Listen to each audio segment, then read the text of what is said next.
Hello students, let's start our chapter Theory of Demand. It is the fourth lecture of chapter Theory of Demand and today's topic is Law of Demand. जैसा आपको पहले भी बताया था, Law of Demand क्या है? Law of Demand states that when price rises, demand falls down and vice versa. यानी जब प्राइस राइज कर रहा है तो डिमांड क्या होगी? फॉल होगी। और इसके अपोजिट भी, अगर प्राइस हमारा फॉल करेगा तो डिमांड क्या हो जाएगी? राइज। ये हमारा लॉ ऑफ डिमांड, जो कि बहुत ही इंपॉर्टेंट क्वेश्चन है। डेफिनेशन देने के बाद आपको एक शेड्यूल बनाकर और एक कर्व बनाकर अपने इस कॉन्सेप्ट को बताना है। तो शेड्यूल बनाएंगे। सबसे पहले प्राइस, क्वांटिटी। आप डाटा कुछ भी दे सकते हैं। मैंने पहले भी आपको बताया है कि इमेजिनरी डाटा होता है, जस्ट आपको लो फॉलो करना है। आप प्राइस को राइज होते हुए दिखाते हैं तो डिमांड को फॉल होते हुए दिखाएंगे, प्राइस को फॉल होते हुए दिखाते हैं तो डिमांड को राइज होते हुए दिखाएंगे। तो हम यहाँ पर क्या कर रहे हैं? प्राइस को राइज कर रहे हैं। हमने प्राइस को राइज किया 1 2 3, तो हम डिमांड क्या कर रहे हैं? डिमांड को हम फॉल होते हुए दिखा देंगे। इनमें कोई प्रपोर्शनेट रिलेशनशिप नहीं है कि भी प्राइस इतना राइज होगा तो डिमांड इतनी फॉल होगी। वो हम next chapter elasticity of demand के अंदर डिस्कस करेंगे। यहाँ जस्ट एक डायरेक्शन का पता लगता है कि when price rises demand falls down. इसी कॉन्सेप्ट को अब हम एक कर्व की हेल्प से शो करेंगे।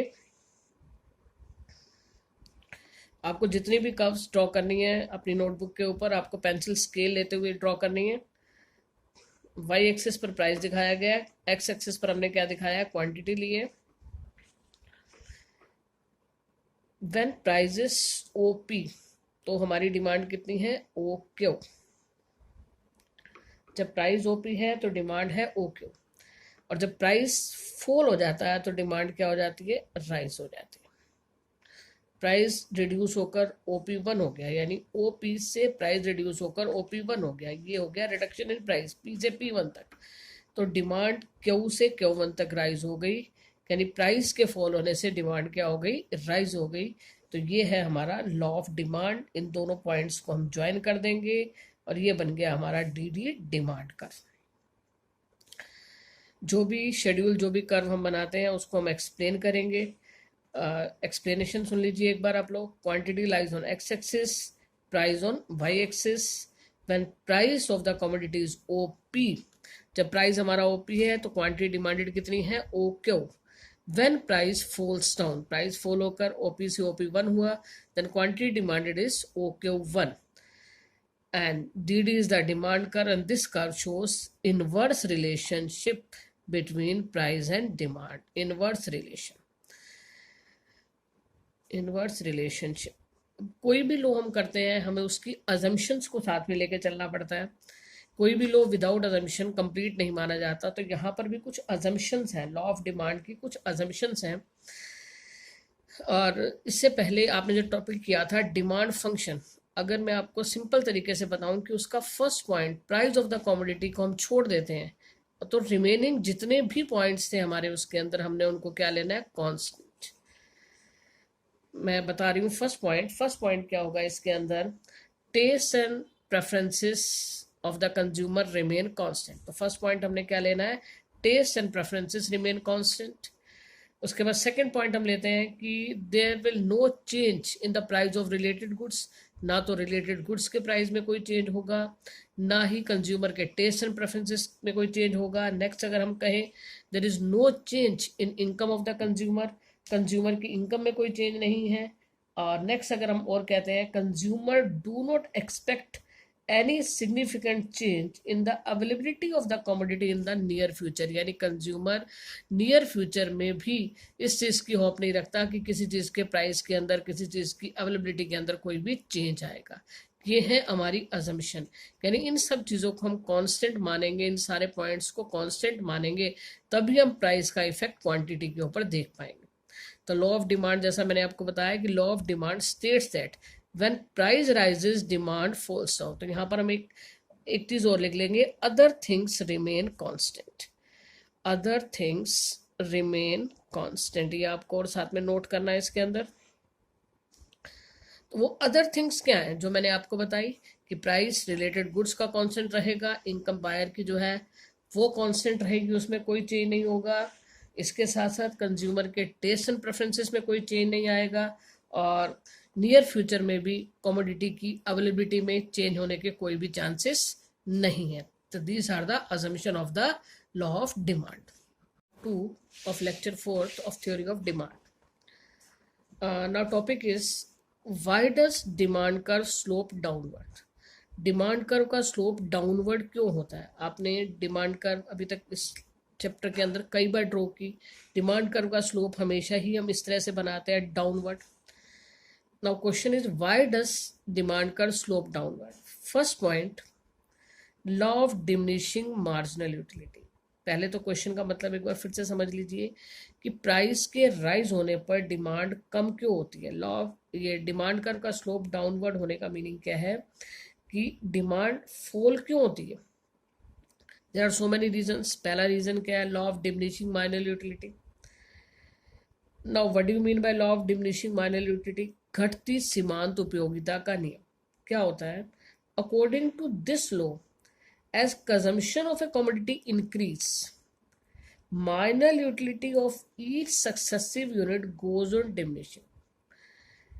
कॉन्सेप्ट को ध्यान से सुनिए। According to this law, as consumption of a commodity increase, जैसे जैसे किसी चीज की, किसी भी कमोडिटी का कंजम्पशन इंक्रीज होता है, यानी consumption of a commodity increase, consumption increase होगा, the marginal utility, marginal utility को जस्ट आप यहाँ पे सेटिस्फेक्शन के हिसाब से समझें कि marginal utility of that commodity falls down, उस चीज से मिलने वाली जो यूटिलिटी है वो फॉल करती चली जाती है। Accordingly, for every additional unit to be purchase, the consumer is willing to pay less and less price. जब मार्जिनल यूटिलिटी रिड्यूस होती चली जाती है तो कंज्यूमर उसके लिए कम पे करना चाहता है। इस कॉन्सेप्ट को एक एग्जाम्पल से हम लोग डिस्कस करेंगे, लेकिन उससे पहले 2 अजम्पशन रहेंगी। फर्स्ट अजम्पशन क्या है कि जो हमारा कंजम्पशन होना चाहिए वो स्टैंडर्ड यूनिट्स का होना चाहिए। Standard units quality wise standard unit नहीं, quantity wise standard units. Suppose a glass of water, not a spoon of water. और जो कंजम्पशन है वो कॉन्टिन्यूस होना चाहिए। तो 2 अजम्पशन इसके अंदर रहेंगी। Consumption should be continuous, consumption जो है वो जो है स्टैंडर्ड यूनिट्स का होना चाहिए।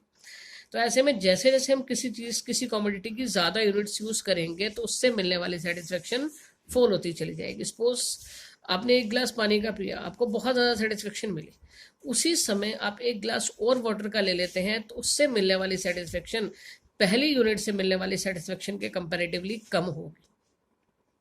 तो ऑटोमेटिकली जब सेटिस्फेक्शन कम होगी तो हम उसके लिए पे भी क्या करना चाहेंगे? कम पे करना चाहेंगे। तो सेकंड पॉइंट इसके अंदर हमारे पास आता है income effect. Income effect,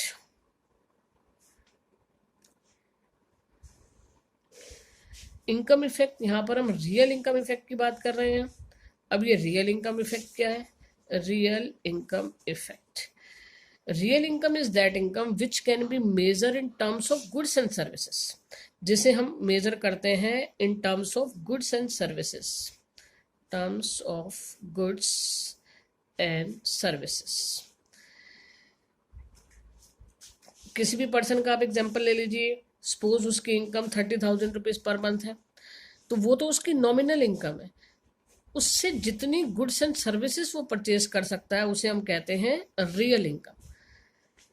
30,000 rupees, 40,000 rupees, 50,000 rupees, जो भी हम कहेंगे, this is the nominal income, monetary sense में। लेकिन उससे कितनी गुड्स एंड सर्विसेज वो परचेज कर पाएगा, that is consider as the real income. अब प्राइस लेवल जब राइज करता है, व्हेन प्राइस लेवल राइजेस,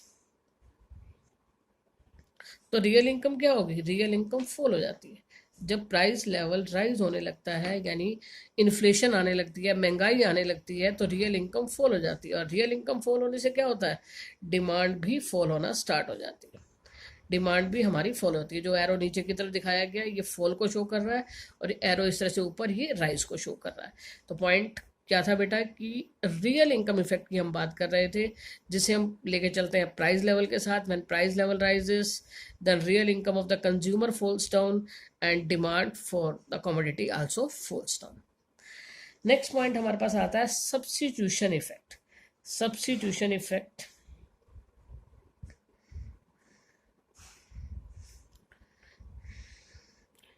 एक बार पहले भी हम सब्स्टिट्यूट गुड्स के बारे में पढ़ चुके हैं. Substitute goods are those goods which can be substitute at the place of each other. Example भी दिया था हमने, टी एंड कॉफी. अब इस सब्स्टिट्यूशन इफेक्ट कैसे वर्क करता है? When own price of the commodity X falls. Suppose when price of X commodity falls, it becomes cheaper in relation to commodity Y. यानी अगर टी का प्राइस कम हो जाता है तो टी कॉफी के कंपैरेटिवली सस्ती हो जाएगी, चीपर हो जाएगी. अकॉर्डिंगली एक्स यानी टी जो है हम सब्स्टिट्यूट करेंगे eight the place of coffee, यानी एक्स को वाई की प्लेस पर हम सब्स्टिट्यूट करना स्टार्ट कर देंगे. And it is expansion of demand, और इससे क्या होगा? डिमांड राइज हो जाएगी. रिपीट कर रही हूँ पॉइंट को मैं. यहां पर हमने दो गुड्स ले ली, टी एंड कॉफी. एग्जाम्पल ले रहे हैं कि सपोज टी का प्राइस क्या हो गया? टी का प्राइस जो है वो राइज हो जाता है. टी का प्राइस राइज होने से क्या होगा? टी जो है कॉफी के कंपैरेटिवली क्या हो गई? एक्सपेंसिव हो गई. जब टी कॉफी के कंपैरेटिवली एक्सपेंसिव हो गई तो क्या होगा? हम कॉफी को सब्स्टिट्यूट करेंगे eight the place of T, यानी जो चीज एक्सपेंसिव हो जाएगी उसके प्लेस पर दूसरी कमोडिटी को हम क्या कर देंगे? सब्स्टिट्यूट करना स्टार्ट कर देंगे. तो ऑटोमेटिकली दूसरी कमोडिटी की डिमांड जो है वो क्या हो जाएगी? इंक्रीज होगी. तो टी का प्राइस यहां पर राइज हो गया, तो कॉफी की डिमांड क्या हो जाएगी? कॉफी की डिमांड राइज हो जाएगी. लेकिन टी की डिमांड क्या हो गई? फॉल हो.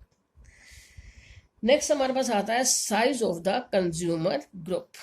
Size of the consumer group. अब ये क्या पॉइंट है? When price of a commodity falls, many more buyers can afford to buy it. Accordingly demand for the commodity extend. अब क्या होता है कि जैसे जैसे प्राइस किसी चीज का फॉल करता है तो उसको और ज्यादा कंज्यूमर्स परचेज करना स्टार्ट कर देते हैं. एक सिंपल सा एग्जांपल हम लेते हैं कि सपोज मार्केट के अंदर मैंगोस आ गए, तो स्टार्टिंग में जब उनका प्राइस ज़्यादा है तो उसे कम लोग परचेज करेंगे तो प्राइस क्या होगा? ज़्यादा होगा. लेकिन जैसे जैसे उसका प्राइस फॉल करेगा ऑटोमेटिकली उसकी डिमांड क्या होगी? बढ़ती चली जाएगी, इंक्रीज होती चली जाएगी, क्योंकि उसके अंदर और बहुत सारे कंज्यूमर्स उसको परचेज करना स्टार्ट कर देंगे. तो ऐसे में size of the consumer group क्या हो गया? वो बड़ा हो गया. लास्ट पॉइंट इसके अंदर आता है different use. Different uses. A good may have several uses. किसी भी कॉमोडिटी के बहुत सारे यूज होते हैं. Just like milk, just like electricity. Milk की हम बात करते हैं. Milk for example is use for making curd, cheese, butter, sweets. बहुत सारी चीज़ों के लिए हम क्या करते हैं? हम मिल्क को यूज करते हैं. If price of milk reduce, अगर उसका प्राइस कम हो जाएगा तो हम सभी पर्पसेस के लिए उसको यूज करना स्टार्ट कर देंगे, यानी ज्यादा पर्पस से यूज करेंगे. और उसी का प्राइस ज्यादा होगा तो हम उसको बहुत इंपॉर्टेंट पर्पस के लिए यूज करेंगे. तो ऑटोमेटिकली जब प्राइस कम होगा तो हम उसे ज़्यादा पर्पस में यूज़ करेंगे. जस्ट लाइक आप उसे पीने के लिए भी यूज़ कर रहे हैं, टी कॉफ़ी में भी यूज़ कर रहे हैं, उसके साथ स्वीट्स, कर्ड वगैरह बनाने के लिए यूज़ कर रहे हैं, तो ऑटोमेटिकली उसकी डिमांड क्या हो जाएगी? राइज हो जाएगी. तो ये हमारा जो टॉपिक था, why does demand curve slope downward. यानी क्या था कि डिमांड कर्व का स्लोप डाउनवर्ड क्यों होता है? यानी जब प्राइस कम होता है तो उसे लोग उसकी ज़्यादा क्वांटिटी क्यों परचेज करते हैं? तो जो हमने 5 पॉइंट डिस्कस किए. पहला पॉइंट जो हमने लिया, law of diminishing marginal utility, जिसमें क्या बताया कि जैसे जैसे किसी चीज़ की कंजम्पशन राइज करेगी उससे मिलने वाली यूटिलिटी कम होती चली जाएगी. जब यूटिलिटी कम होगी तो उसके लिए पे भी कम करना चाहेंगे. Income effect, real income effect लिया कि जैसे जैसे प्राइस लेवल राइज करेगा रियल इनकम फॉल होगी, डिमांड भी फॉल होगी. सब्स्टिट्यूशन इफेक्ट, टी का प्राइस राइज होगा तो ऑटोमेटिकली कॉफी की डिमांड क्या होगी? राइज होगी. प्राइस फॉल होगा तो कंज्यूमर ग्रुप का साइज क्या होगा? बड़ा होगा. डिमांड क्या होगी? राइज होगी.